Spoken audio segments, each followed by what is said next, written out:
Hey guys, Ryan with the Driven Channel. I am going to tell you guys a story, another one of these stories from my past. Now this isn't necessarily from the dealership game or anything like that, like my last video, but this is the story of me and Cars and Coffee Columbia. Now, Cars and Coffee Columbia, right now, being run by a guy named Derek. I think he's going to do a really great job.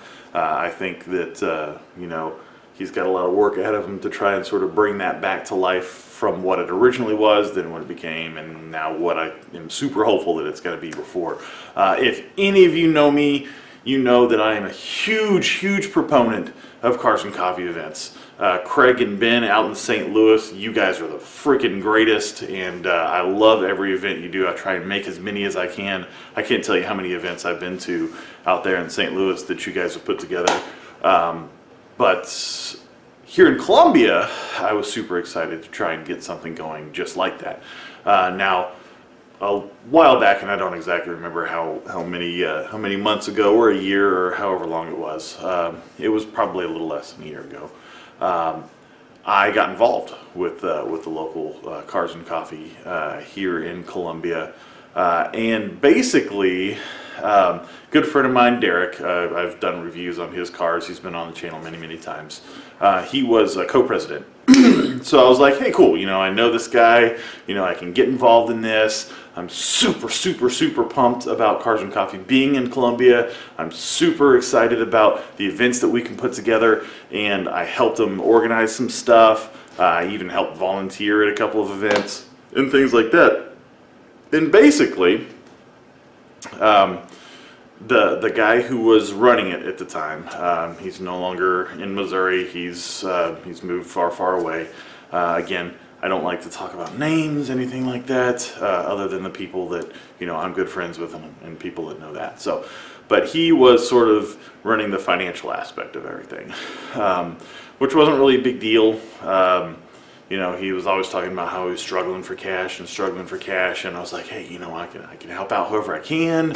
But basically what happened was him and Derek were running things, and Derek was running the Facebook side, all the social media, all of that kind of stuff. I was doing videos on a lot of Cars and Coffee events and releasing them to my excited fans. At the time, I think I had like less than 100 subscribers, or maybe a little more than 100 subscribers, but we've grown much more since then. Thank you, 245 subscribers as of right now.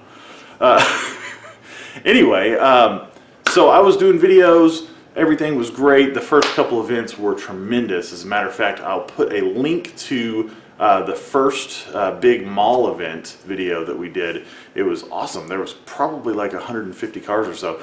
In that video, actually, I interviewed both of the guys that were running Cars and Coffee at the time. One of them being Derek, who was in the back seat of my GTI, and the other guy, who's the other guy. He goes by Conway. His real name's Brandon Lee. Doesn't really matter. I'm not here to dog on anyone or anything like that, but I'm just here to tell my side of the story, and if he wants to put out a video telling his side of the story, that's perfectly fine as well. But the fact of the matter is, things weren't so great behind the scenes at Cars and Coffee. Basically, there was a lot of headbutting between the two guys that were running it. I was not really involved in it in any official aspect. I was just trying to do whatever I could to try and get it going, because like I said, I've been to those big events in St. Louis and Kansas City before, especially St. Louis. I haven't been to too many in Kansas City, but especially in St. Louis, and they're awesome, and they bring out all of these cars that you don't see anymore, which I think is awesome. Number one, it's cool to see so many different genres of cars getting together, which is awesome, because you see everything from the stance guys to the donk guys. You see the old car, classic car guys, which they'll never come out whenever the import guys are around. But the import guys are there, the European guys are there. Porsche Club showed up.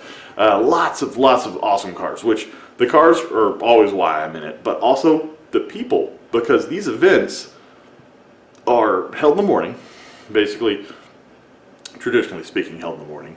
although I have been to one that was held in the evening in St. Louis, and it was pretty awesome too. But anyway, getting off topic.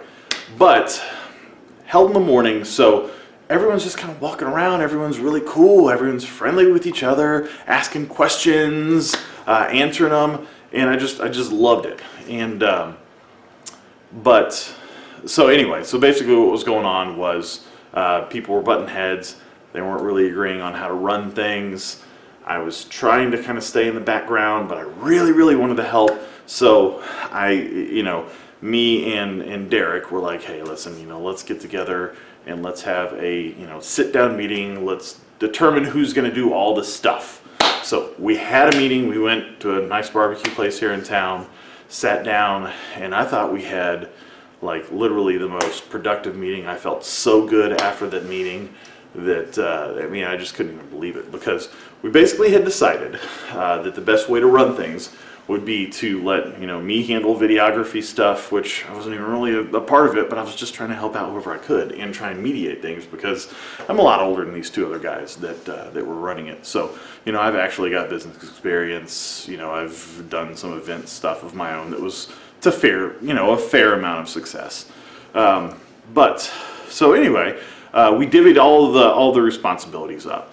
So basically, I was going to do videography. Derek was going to do all the social media stuff. If you've ever followed his stuff, go to mmbdetailing.com.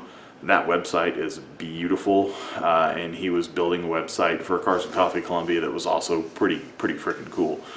He was also doing some really cool stuff with the Instagram page that they had and with the Facebook page, which, these are the ways that we have to promote in, 2017 at the time, now 2018, whatever, it hasn't really changed that much.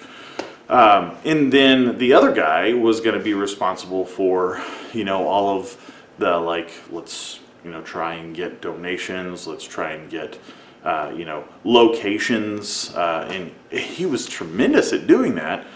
He actually got several really good locations that we could do events locked down. But then the problem was that it seemed as if he didn't really have any more interest in listening to anyone else. After we had this meeting, we agreed on all of these things. Literally the next day, he announced Cars and Coffee get-together without even talking to us. Which, if he didn't want to talk to me, that's fine. But he should have probably talked to his partner. Anyway, another thing that was brought up during the meeting was sort of the financial situation, because my friend Derek, he was involved in this. He's a young kid, he's naive. I told him, hey, you should probably ask to at least see the ledgers on this kind of stuff, just to make sure that everything's on the up and up. And when he asked to see the ledgers, the other guy that was involved, he basically just kind of acted like, like, I can't believe you're asking, to see the money. There is no money. Like, I keep telling you guys, there's no money. So, a few days go by, and, I'm still trying to figure out what I can do to help. I didn't decide. I was actually propositioned for, a little bit of money to help cover an insurance policy, which I thought, hey, an insurance policy is something we need to have for these events. I totally understand. I'll put in whatever it was like $120, $140. It wasn't very much money. It wasn't enough for me to just like freak out about it or anything like that.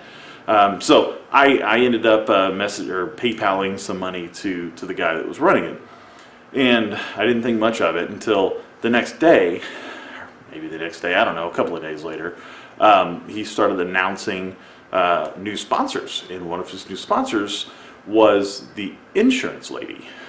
And I'm thinking, well, what is she sponsoring? And so, I asked, and I didn't get a real answer as to what, her sponsorship was. I was under the assumption that maybe her sponsorship was maybe covering the cost of the insurance, which I think would be a great way to sponsor an event if you're a local insurance place, is to be like, hey, listen, we'll pay for the insurance.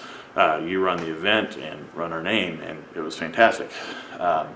Problem was, I didn't didn't seem to be any real good rhyme or reason as to what was going on behind the scenes.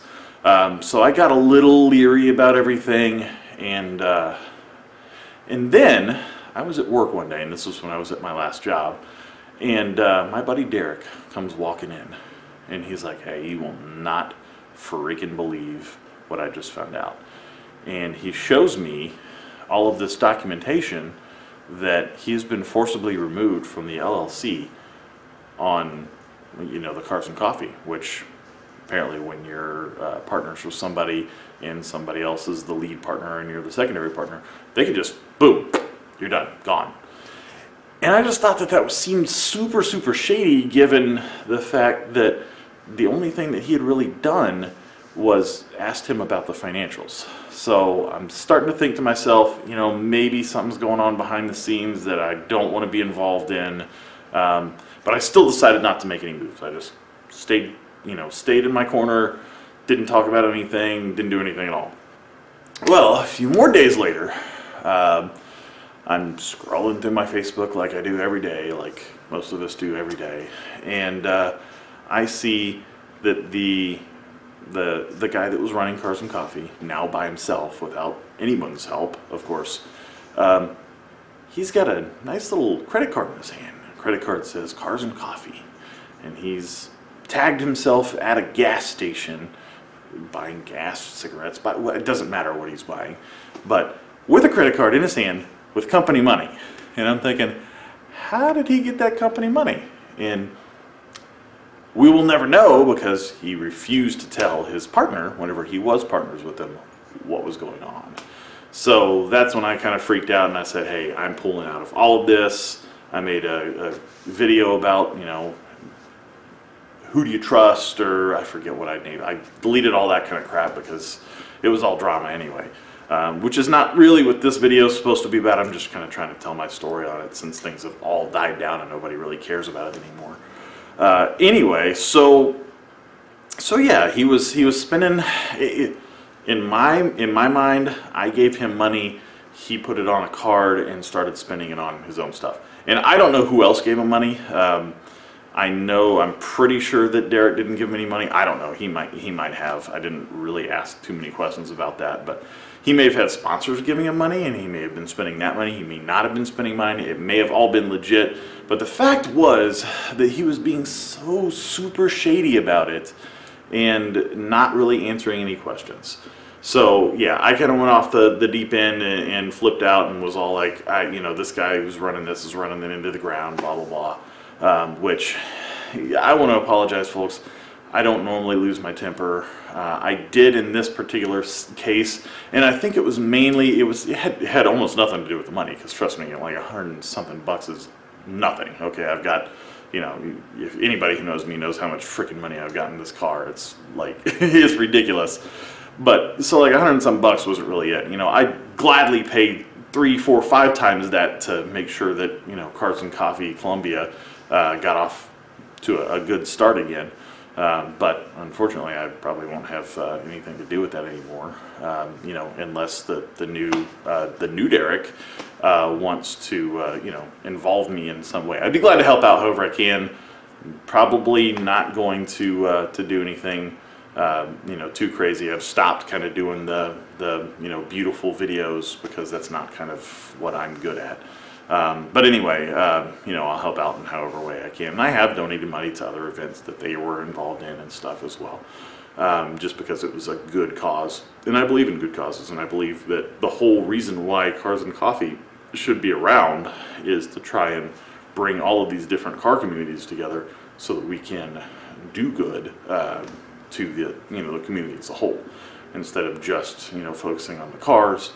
We should focus on like the people and how the cars can help people, which is, anyway, it's just one of my dreams. But so anyway, that's kind of what happened. I'm sure I'm leaving out some stuff from here and there. The most important part, I did make a video, and this was maybe like a few weeks after all of this stuff had gone down. He decided to have another Cars and Coffee event at the same location of the first one that we had, which was super, super successful. And I was just thinking, like, I want to show up to this event and I want to see how good or bad it is. So me and Derek, we showed up to this event, and we polished up our cars and made them look nice. I believe he borrowed somebody else's car, his brother's car, anyway. Um, and we parked there, and we waited. And these events start at 9 o'clock, and I think total that day, I want to say it was 13 or 17 cars showed for this event, which is an extremely small showing, and I was really disappointed. But at the same time, I can't say that I was too surprised, because honestly, the way things were being run at the time, it was not good. I don't really know how any of the other events after that, in between that and now, have gone, just because I haven't shown up to any of them. From what I understand, none of them have been spectacular, but you know, who knows, they may have actually had some events that were pretty good, especially once he got the other guy involved and started letting him run some stuff. But anyway, so we made that video, and I believe the next day I actually had an event, I had an interview to do in St. Louis, and I was rolling around in St. Louis, and I got a call from the Columbia Police Department, and the officer was asking me who I was, and I told him, yep, that's me. And he said, do I know, insert the blank, we all know his name. Anyway, and I'm like, yeah. And he goes, well, he is trespassing you from his property. And I'm like, that's fantastic. I have no idea where this guy lives. So wonderful. I will stay away from wherever his property is. And he said, yeah. And he wants you to also stay away from his work. And I'm like, I also don't have a clue where he works. Or if he works. I thought he worked from his house, which would have been his property, so sure, no problem. And so I was like, you know, if this guy's crazy enough to do that, then I think I'm just going to tell him the same thing. So I said, hey, listen, I also want him, you know, trespassed from my house and my work. And at the time, everyone freaking knew where I worked. And if you really pay close attention to my videos, most of you could probably figure out where I live. not that much of a secret. It's a nice neighborhood, but anyway, so after that I kind of thought everything had just kind of like toned down or whatever, and the next week I got summons in the mail to go to court, and he was taking us to court for stalking. Apparently he thought that us going to his car event and taking videos of it like I had done before, you know, maybe it was a little bit more of a sad video this time, just because there was almost no cars there and I was showing that. But he apparently thought that was stalking. Of course, if you look at the laws for stalking in the state of Missouri, you can see very easily that it's not. You know, I didn't even really approach him, much less threaten him in any way. And I wouldn't do that because I'm not really a violent person. The maddest that I got out of all of this was me making a couple of YouTube videos. Grrr! I know all of my 100 people that were watching these videos were, you know, so up in arms about it. Anyway, so there was a little bit of local car controversy about it. I ended up getting a lawyer. So, you know, out of the like 100-something bucks that I gave him, spent $1,000 on a lawyer. Got out of everything, of course, but I wasn't going to risk it, and I wasn't going to get a cheap lawyer because, you know, anytime somebody takes you to court for something like stalking, you got to take it seriously, even if it's kind of a trumped-up charge. So, all of that stuff went away. Luckily, you know, I don't have a stalking charge against me or anything along those lines, so that's good. Anyway, and once all of that sort of stuff kind of toned down, went away, you know, I just stayed away from any local Cars and Coffee events. I've still gone to plenty of the St. Louis ones because, again, I really believe in Cars and Coffee. But the great news is that the guy who was running it, that I was trying to stay away from, he's gone now. He's gone. Gone. Poof. Off in the wind. No longer around, doesn't live anywhere near here. And the guy who is running Cars and Coffee right now, I've had some messages with him before. He seems super cool, seems nice. He's in the detailing business as well. He runs Dr. Detailing, Dr. Detail, whatever it is. But he is going to be running it, and sorry this video is so long, but I just had to get out the whole thing as far as what happened. But I'm super excited for Cars and Coffee this year, and man, I tell you what, once I start to go to some of these events, you know, I'll probably make some more videos. I'll probably do some interviews and things like that, but we will see you at some of those and at some of the other local events. In the meantime, you guys enjoy the rest of your night, and we will see you on the next video.